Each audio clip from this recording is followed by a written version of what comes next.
కార్పొరేషన్లకు ₹1 నిధి లేదా, బ్యాక్లాగ్ ఉద్యోగాలు ఇవ్వకపోతే అంతా మోసం చేసిండ్రు. తులం బంగారం అయితే పత్తనే లేకుండా పోయింది. ఆడపిల్లలకు స్కూటీలు బంద్ అయిపోయినాయి. మరి అందుకే 2.5 ఏళ్ళు చూసినాక ఇప్పుడు ఇక ఉద్యమానికి బయలుదేరింది మా లంబాడి హక్కుల పోరాట సమితి. అందుకే రేపు గిట్ట నువ్వు ఖాడ్గే గారు రేవంత్ రెడ్డిని మొట్టికాయలేసి ఈ మేనిఫెస్టోని అమలు చేయించు, లేదంటే ఢిల్లీకి వస్తాం. తెలంగాణలోనే కాదు భారతదేశంలో ఈ కాంగ్రెస్ పార్టీ లంబాడీలను గిరిజనులను ఎట్లా మోసం చేసిందో ఢిల్లీలో నీ ఇంటి ముంగట్నే ధర్నా చేస్తాం, నీ ఇంటి ముందే పోరాటానికి దిగుతామని చెప్పి కూడా నేను ఖార్గే గారిని సందర్భంగా హెచ్చరిస్తా ఉన్నా. ఓట్లప్పుడే వచ్చి వంగి వంగి దండాలు పెట్టుడు, డిక్లరేషన్లు ఇచ్చుడు, తండాలకు చేతులు జోడించుడు కాదు. ఓట్లయిపోయినాక ఇచ్చిన మాట నిలబెట్టుకోవాలి. నేను గుర్తు చేస్తున్నా, కేసీఆర్ గారు మనకి ఎన్ని పనులు చేసిండు. కేసీఆర్ గారు ఇచ్చిన ప్రతి మాట నిలబెట్టుకున్నాడు. ఆనాడు విద్యా ఉద్యోగాల్లో ఎస్టీలకు 10% రిజర్వేషన్ ఇస్తా అంటే కేసీఆర్ గారు 10% రిజర్వేషన్ ఇచ్చి చూపించిండు. ఇవాళ ఎంతో మంది పిల్లలు డాక్టర్లు అవుతున్నారు, ఇంజనీర్లు అవుతున్నారు, మన పిల్లలకు మంచి ఉద్యోగాలు వస్తున్నాయంటే ఆనాడు కేసీఆర్ గారు ఇచ్చిన 10% రిజర్వేషన్ వల్ల.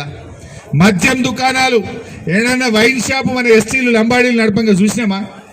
మీరు అడగకపోయినా మద్యం దుకాణాల్లో కూడా మా వాళ్ళు ఉండాలి, ₹4 సంపాదించుకోవాలని ఎస్టీలకు 5% రిజర్వేషన్ ఇచ్చింది కూడా మన కేసీఆర్ గారని గుర్తు చేస్తా ఉన్నా.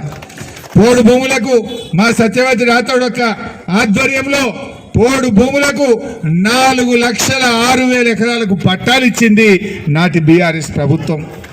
ఇలా పోడు భూములు రైతు బంధు వస్తున్నది, 3 ఫేజ్ కరెంట్ వస్తున్నది.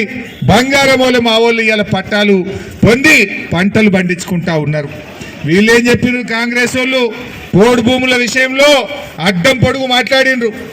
మేము వస్తే ఇంకా 10 లక్షల ఎకరాలకు ఇస్తామో అన్నారు. కానీ పొడిసింది అయితే ఏమి లేదు.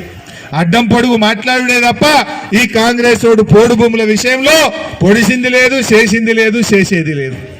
1 ఎకరానికి అని ఇచ్చిండ్రా?